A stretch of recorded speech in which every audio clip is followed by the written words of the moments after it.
Ya, itu ada tuh di episode sebelumnya KDM ya, dilihat. Tapi sebelum dilihat Pak Menteri, saya belajar dari kondisi ya. Pak Prabowo itu tidak suka menterinya melakukan dua hal. Yang pertama adalah GADUH, berisik ya, gaduh. Itu nggak suka tuh Pak Prabowo. Jadi kalau gaduh gitu Pak Prabowo, aduh kok menteri saya ini gaduh-gaduh begini ya. Kenapa dia nggak kerja aja sih, kenapa mesti gaduh-gaduh? Gaduh-gaduh ya, gaduh-gaduh ya, bukan gaduh-gaduh, bukan. Gaduh. Menteri Pendidikan Tinggi tuh lihat, gaduh. Terus kemudian yang kedua, Pak Prabowo nggak suka kelihatannya dengan menteri yang kurang bisa memanage relasi dengan stakeholdernya. Pak Menteri kan stakeholdernya para dokter-dokter kan, ilmuwan-ilmuwan kesehatan. Nah itu tolong dibina, relasi harus baik, jangan sampai membuat kegaduhan. Pak Prabowo nggak suka. Contoh lagi Mendikti, di demo sama anak buahnya kan, heboh sendiri. Akhirnya apa? Diganti deh.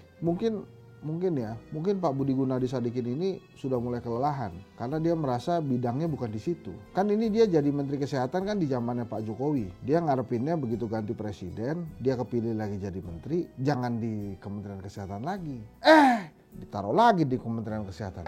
Mungkin dia merasa lelah. Kenapa saya ditaruh di sini lagi? Bukan bidang saya. Bidang saya kan perbankan. Dia Pak Budi Gunadi Sadikin ini dia pernah menjadi direktur utama Bank Mandiri dan kemudian dia pernah juga menjadi wakil menteri BUMN. Bayangin tuh. Memang perbankan bener nih orang. Terus suruh jadi menteri kesehatan. Tentunya dia diharapkan bisa memanage ya kementerian itu dengan baik, tapi mungkin jangan masuk ke masalah klinisnya. Itu mungkin terjadi polemik yang cukup keras itu antara beliau dengan para guru besar kedokteran Universitas Indonesia.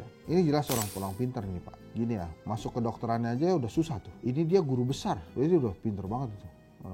Saya beberapa nama saya lihat tuh ada profesor-profesor yang sangat mumpuni di Indonesia. Jadi kalau menurut saya kepada Pak Budi Gunadi Sadikin, saran saya perbaiki komunikasi. Karena komunikasi itu menjadi penting. Jangan melakukan bundur-bundur yang tidak perlu. Kalau mau jadi wapres nanti ada waktunya. Bahkan Pak Prabowo ngajarin. Kalau ngomongin 2 periode disimpan dalam hati. Artinya Pak Prabowo menginginkan 2 hal. Jadi kalau bicara tentang 2 periode, jangan keras-keras. Kalau ngomong 2 periode jangan keras-keras. Menurut Pak Prabowo. Arti yang kedua, bagus nih Pak Prabowo. Selesaikan dulu lah pekerjaan kita. Selesaikan dulu janji-janji kita. Baru kemudian kita bicara tentang 2 periode. Tolong saya jangan dipilih lagi. Kalau kerja saya nggak bagus tuh. Pak Prabowo itu bisa dicontohkan kepada gubernur, wali kota, bupati. Ya, jangan mikirin tentang 2 periode. Tapi mikirin 2 periode itu salah atau tidak? Jadi dalam ilmu politik ada sebuah slogan yang menarik. Apa yang pertama? Dimulai dari pertanyaan emang. Apa yang dilakukan pertama kali oleh seorang presiden pada saat dia baru terpilih? Nah itu pertanyaan. Apa coba? Apa yang dilakukan seorang presiden ketika dia baru saja terpilih? Betul, dia mempersiapkan periode yang kedua supaya terpilih lagi. Jadi itu ilmu politik slogan biasa tuh. Kalau orang terpilih, ya, dia akan mempersiapkan supaya dia terpilih kedua kalinya. Jadi kalau kemudian ada bupati, wali kota, gubernur, presiden, wapres, mau kepilih lagi, maka itu yang dilakukan. Begitu dia terpilih, wajar aja. Hal itu cuma tidak terjadi di ketua ikatan alumni Vkom Unpad. Enggak, saya kepilih udah selesai. 1 periode aja saya mah. Waktu itu saya minta dipilihnya aklamasi lagi. Aklamasi beneran. Tapi saya nggak mikirin kepilih lagi periode kedua. Yang terpenting adalah cukup 1 periode. Kenapa cukup 1 periode? Karena itulah pengabdian. Ya. Jadi gitu teman-teman semua. Titip salam buat Pak Budi Gunadi Sadikin.